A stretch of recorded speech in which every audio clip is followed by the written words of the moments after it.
Joining us this morning for more on the testimony is Alexandra Suich, Base, U.S. tech editor at The Economist, and Charles Duhigg is New York Times Pulitzer Prize-winning columnist and author of The Power of Habit. Good to see you both. Wonder if, we've talked a lot about the takeaways here, Charles, but what stood out? Well, what stood out to me was that there were really two things that we saw Congress arguing for, and they're very different, right? You saw a whole bunch of Democratic senators and House members saying, what if we were to regulate Facebook? What if we were to come in and we were to set up rules which would frankly give Facebook a huge competitive advantage? Because if there are more regulations in place, Facebook can comply with them better than any of its competitors. And then you saw a whole bunch of other senators, particularly from the Republican Party, saying, look, we don't need regulations normally because if the marketplace works, there's competitors. And we saw, in fact, one senator asking Mark Zuckerberg, who is the Facebook competitor? Who do you compete with? And he was unable to answer that question.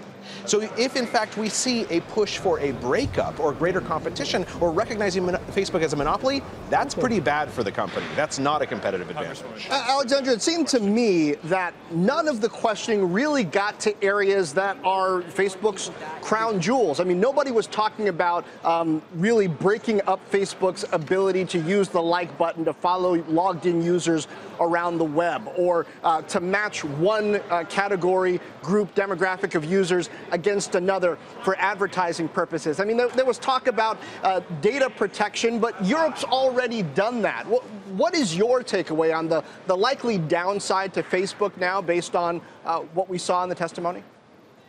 Well, and I also think that they let him off the hook. He deliberately conflated the ability of users to show and control what status updates and photographs they show to friends, so what's public information on their profiles, with Facebook's data collection efforts, and claimed that he didn't know answers to basic things like whether Facebook tracks users when they've logged off. So I found it deliberately evasive. I think people perceived, and the market perceived it as a win. But that's only because the politicians so failed in their line of questioning. As for what's next, I think that the politicians showed that they're not yet ready to conceive of what a smart regulation or body of regulations would look like for Facebook. They still don't fundamentally understand its business and the way it collects data and tracks users. So I think that the conversation is so nascent and incipient that I don't really see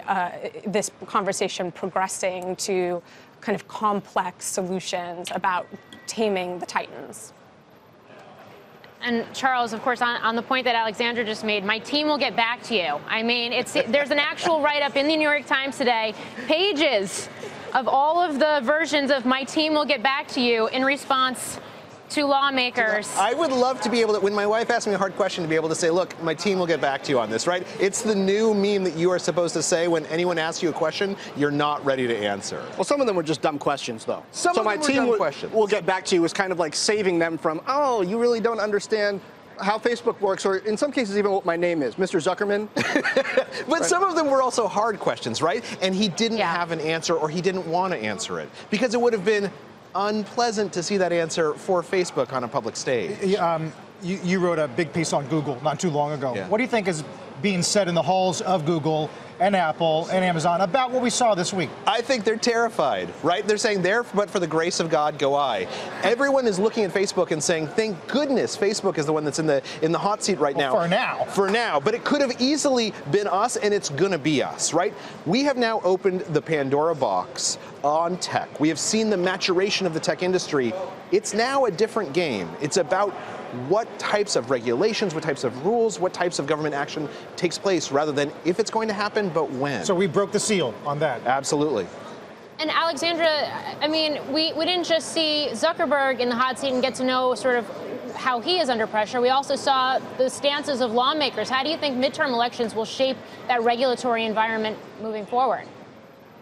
I think it's really hard in the near term to think that any kind of regulation is likely to get through. A relatively benign law, the Honest Ads Act, which would simply require disclosure for digital ads of who's paid for them, hasn't even had a hearing yet in Congress because Republicans don't want to see any type of regulation, whether it's campaign finance or electoral or digital firm regulation. And so I think in the near term, it looks really difficult. I think in the medium to long term, some kind of regulation is going to happen. And so the question is, what do we take the Cambridge Analytica scandal to mean? A lot of people perceive it as a data breach. And so I think we are likely in the next few years to see a national data protection regulation come forward that will at least require firms to notify users about if their data has been obtained illegally.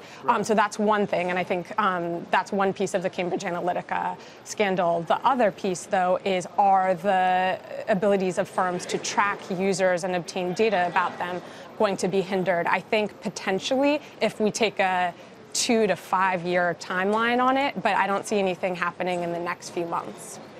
Seems like another shoe might have to drop. Charles, one of the things that I found personally frustrating was how the lawmakers kept asking Mark Zuckerberg to basically write the regulation for them and asked him if he was familiar with the bills making their way through Congress, and I was being angry with him that legislation had not been, as if that's his job. That's exactly right. And it's their job. And I think it's interesting because you asked the question about what we're going to see on the campaign trail.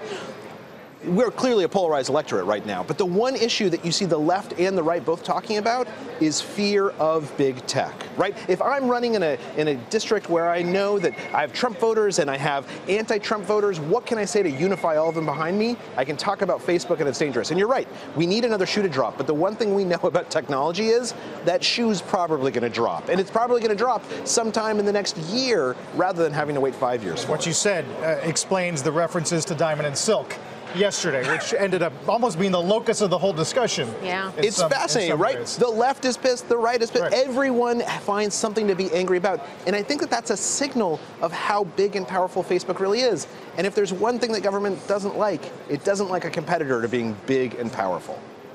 Alexandra, Charles, thank you guys. What a week it's been watching Zuckerberg on Capitol Hill. See you next time. Hey there, thanks for checking out CNBC on YouTube. Be sure to subscribe to stay up to date on all of the day's biggest stories. You can also click on any of the videos around me to watch the latest from CNBC. Thanks for watching.